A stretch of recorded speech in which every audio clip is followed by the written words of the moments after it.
Our diminished military didn't come about simply due to cost-cutting measures. Some see it as part and parcel of this administration's particular view of America's place in the world. The next First Family of the United States of America. On the night he was elected, Barack Obama promised a different sort of foreign policy. The new dawn of American leadership is at hand. It didn't take long to see this new leadership in action.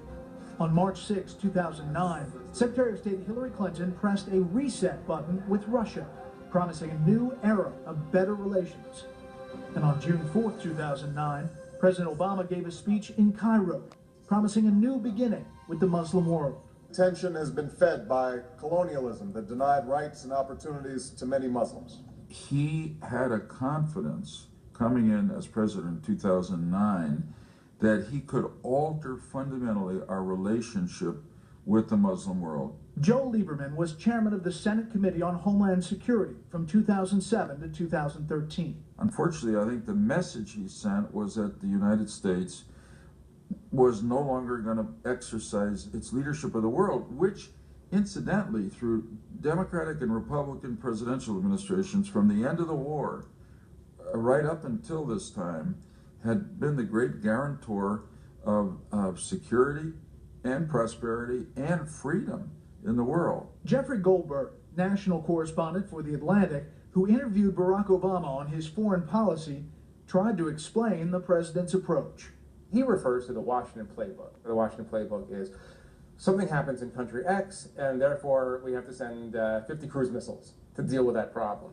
And what he wants to do, he says, is break Washington of the habit that every problem overseas comes with a potential military solution. So it was clear he had a new take, but the question remained, what would President Obama actually do? He was against the war in Iraq, but his military people warned against a hasty withdrawal. It was really important that we try to maintain a military presence there in order to make sure that the gains that had been achieved with a lot of blood by the United States as well as Iraqis, that those gains could be maintained. Leon Panetta was President Obama's Secretary of Defense from 2011 until 2013. That's why the Pentagon supported maintaining a presence there. The key to preserving an American military presence in Iraq was to negotiate a stay-behind force. The president would have to take the lead. The only chance we would have had for an agreement would have been his intensive involvement personally, and that didn't happen. And so, on December 18, 2011, the last convoy of U.S. troops pulled out of Iraq. While all that was happening, the Arab Spring was spreading throughout the Arab world.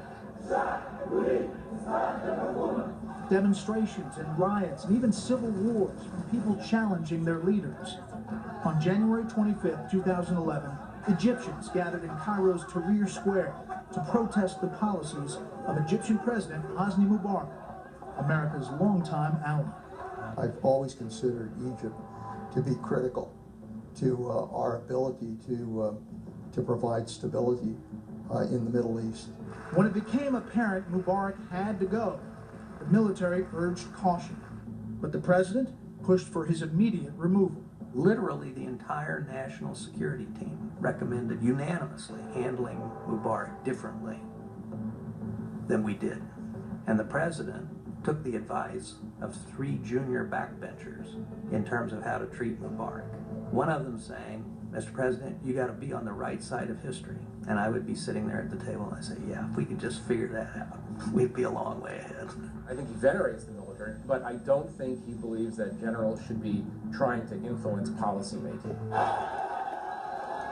On February 11th, Mubarak resigned.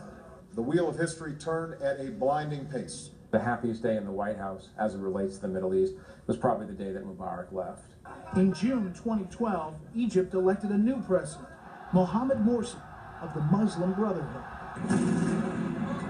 In February 2011, Egypt's next-door neighbor, Libya, also went up in flames. The country's dictator, Muammar Gaddafi, had been cooperating with the U.S. since the invasion of Iraq in 2003. Many voices around the world were now demanding he be removed from power. Once again, the president's top military advisors counseled caution. When he sided with those who urged him to support the overthrow of Gaddafi, his Secretary of Defense resorted to extraordinary measures.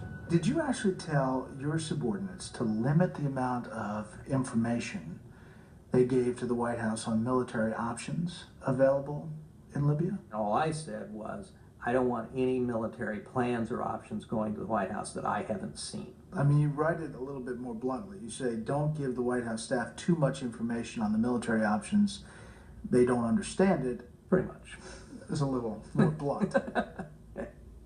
You're concerned about that? Absolutely. About running military operations out of the White House? Yeah. Yeah. The experience that we had with that in Vietnam didn't work so well. On March 19, 2011, President Obama, citing humanitarian concerns, ordered the American military to lead a coalition to confront Gaddafi.